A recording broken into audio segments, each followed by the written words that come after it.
Hello friends, welcome to our channel Soumya Anil's kitchen. ఈ రోజు మనం టేస్టీగా ఎగ్ బిర్యానీ ఎలా తయారు చేసుకోవాలో చూద్దాం.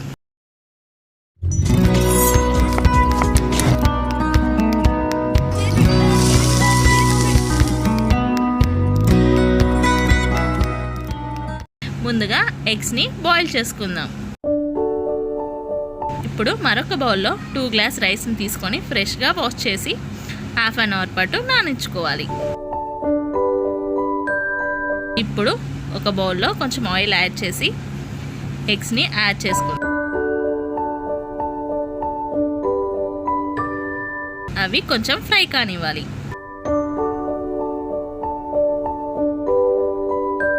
ఇప్పుడు కొంచెం పసుపు, కొంచెం ఉప్పు, కొంచెం కారంని యాడ్ చేసుకొని మంచిగా ఫ్రై చేసుకోవాలి.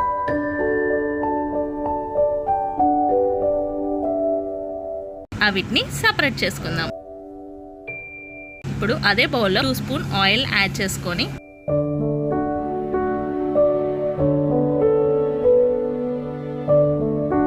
జీలకర్ర,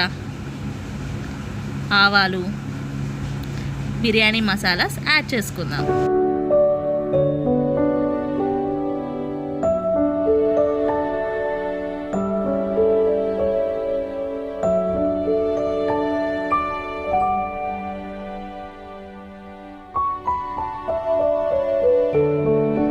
వీటిని మంచిగా ఫ్రై చేసుకుందాం. ఇప్పుడు పచ్చిమిర్చిని యాడ్ చేసి ఫ్రై చేసుకోవాలి. అలానే వెల్లుల్లి, ఆనియన్, పుదీనా, కరివేపాకు అన్నిటినీ యాడ్ చేసి మంచిగా ఫ్రై చేసుకోవాలి. అలానే టమాటాస్ కూడా యాడ్ చేసుకుందాం. ఒక 2 మినిట్స్ కుక్ చేసుకుందాం.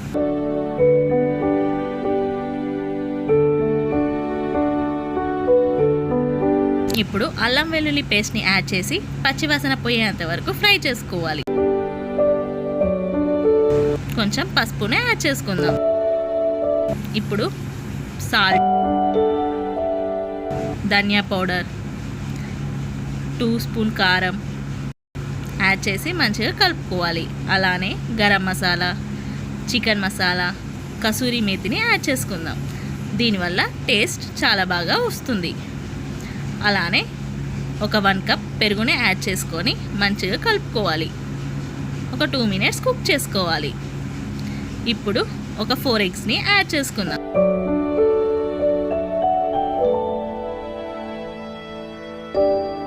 అది మంచిగా కలుపుకోవాలి.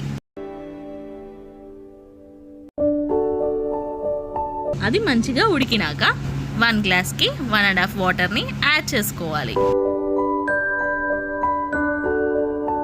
కొంచెం కొత్తిమీర యాడ్ చేసుకొని అది మంచిగా బాయిల్ కానివ్వాలి.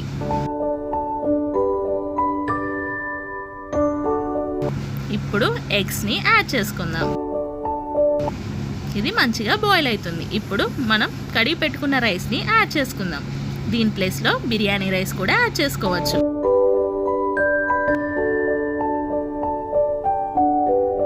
ఒక 2 టైమ్స్ మంచిగా కలుపుకోవాలి. ఎందుకంటే కారం, ఉప్పు అంతా మొత్తం కలిసేటట్టు కలుపుకోవాలి.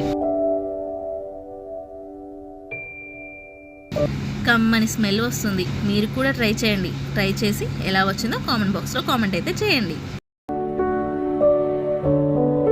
ఇది ఆల్మోస్ట్ అవుతుంది. ఒక 2 మినిట్స్ అయితే పర్ఫెక్ట్గా కుక్ అవుతుంది. ఇప్పుడు కొంచెం కొత్తిమీరని యాడ్ చేసుకుందాం. అంతే, స్టవ్ ఆఫ్ చేసి మనం టేస్ట్ చేయడమే. మన ఎంతో టేస్టీ అయిన ఎగ్ బిర్యానీ రెడీ. ఈ రెసిపీ మీ అందరికీ నచ్చింది అనుకుంటున్నాను. ఇలాంటి రెసిపీస్ కోసం మన ఛానల్ని షేర్, లైక్, సబ్స్క్రైబ్ చేయడం మర్చిపోకండి. మరో కొత్త వంటకంతో మళ్ళీ కలుద్దాం. Thank you for watching.